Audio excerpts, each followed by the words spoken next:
கண்மணி, அன்போட காதலன் நான். நான் எழுதும் லெட்டர்.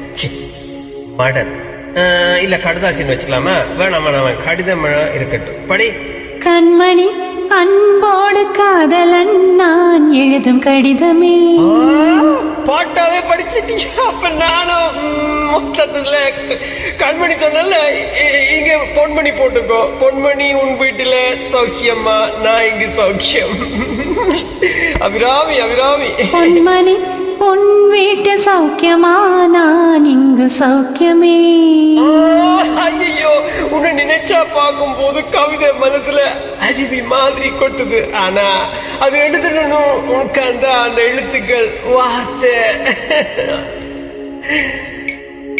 உன்னை எண்ணி பார்க்கையில் கவிதை கொட்டது, அதை எழுத நினைக்கையில் வார்த்தை முட்டுது. அதேதானா?